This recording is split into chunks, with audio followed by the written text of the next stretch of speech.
hissé au sommet à la force de ses poids en terrassant la légende Georges Carpentier.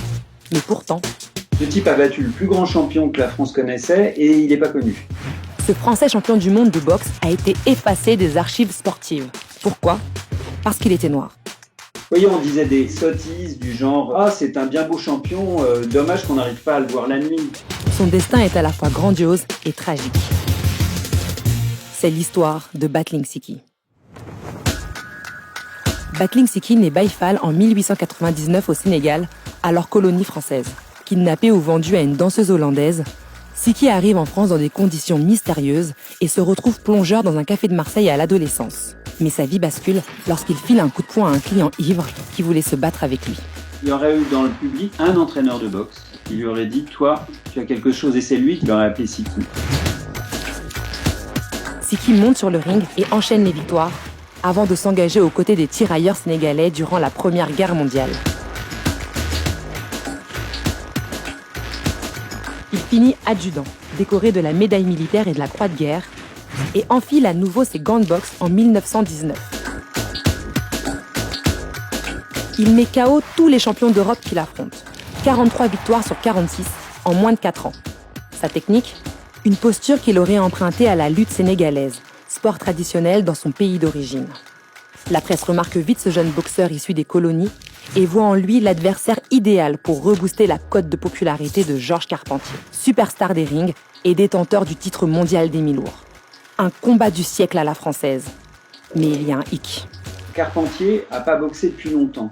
Il a fait du cinéma, il est allé à Londres, à Hollywood, il a rencontré Charlie Chaplin, il est très fier, il est très content de lui. Il dit « Moi, je veux bien rencontrer Siki, mais grosso modo, il faut que ça soit un match truqué. » C'est décidé.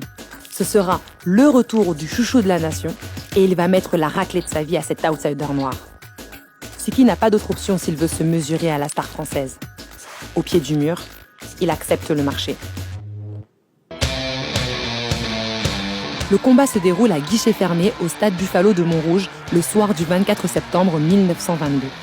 Paul Vaillant-Couturier, Ernest Hemingway, Mistinguett et même Ho Chi Minh font partie des 50 000 spectateurs. La mascarade commence.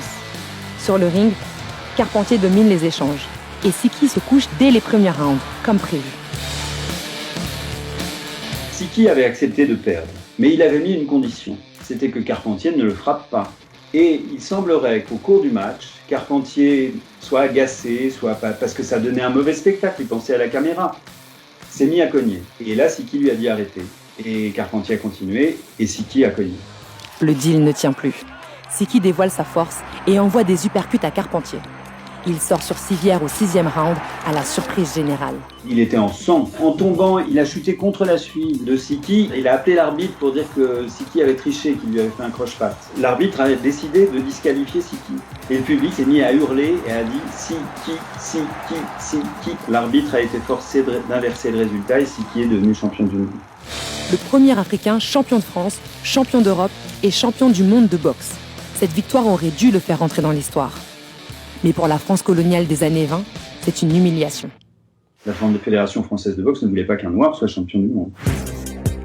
Ils ont essayé de le disqualifier en disant qu'il se droguait, en disant qu'il avait une petite amie mineure. Ils l'ont accusé de conduite antisportive et ils l'ont déchu de son titre. Le grand Battling Siki l'indomptable devient la risée de la presse française et internationale. Certains journaux le surnomment Champion Z, contraction de champion et de chimpanzé. D'autres vont jusqu'à prétendre que la victoire du jeune Sénégalais serait due à une différence de squelette entre les Blancs et les Noirs. Ostracisé et humilié, Siki révèle au grand jour la supercherie du match truqué avec Carpentier. Là, ça a fait un scandale incroyable. Non seulement Carpentier, c'était plus un champion, mais en plus c'était un tricheur. Donc, ils ont rendu son titre à Siki, mais aucun champion n'a voulu l'affronter. Mis sur la touche en France, Siki part affronter le champion en titre irlandais dans une salle remplie de spectateurs armés jusqu'aux dents et à l'affût de ses moindres faits et gestes. Après 20 rounds âprement disputés, le Sénégalais est déclaré vaincu. Il est déchu de tous ses titres. Les officiels de la boxe jubilent et ne mentionneront plus jamais le nom de Battling Siki dans les encyclopédies sportives. Devenu paria en Europe, il s'exile aux États-Unis dans l'espoir de boxer contre les meilleurs. Mais malgré son palmarès, on lui refuse de se mesurer aux champions blancs comme Jack Dempsey, dans ce pays en proie à la ségrégation raciale. Il rencontre des blancs sauf seulement quand ça leur est utile. Un jour, il y a comme ça un petit champion qui est drivé par la mafia. Ils se disent, on va faire rencontrer Siki. En plus, Siki est pas dans un bon état, il boit beaucoup, c'est une victoire facile. Ça dira toujours, il a battu un champion du monde. Ils organisent le match. Siki le détruit, quoi. Bon, l'arbitre, là, pour le coup, arrange le truc, il donne la victoire aux Blancs. Mais ce qui se passe peut-être à ce moment-là, c'est que la mafia a une dent contre Siki. Elle a un compte avec lui. Le 15 décembre 1925, le corps de Siki est retrouvé criblé de balles au pied d'un immeuble à New York. Il avait 26 ans et son assassin n'a jamais été retrouvé. Dans ses mémoires, Carpentier raconte qu'il a reçu après la mort du boxeur sénégalais des messages de félicitations affirmant qu'il était enfin vengé. Gloire nationale, il décédera à Paris à l'âge de 81 ans et sera intronisé au temple de la renommée de la boxe internationale. Siki, lui, a sombré peu à peu dans l'oubli et ses cendres n'ont été rapatriées au Sénégal que 60 ans après sa mort.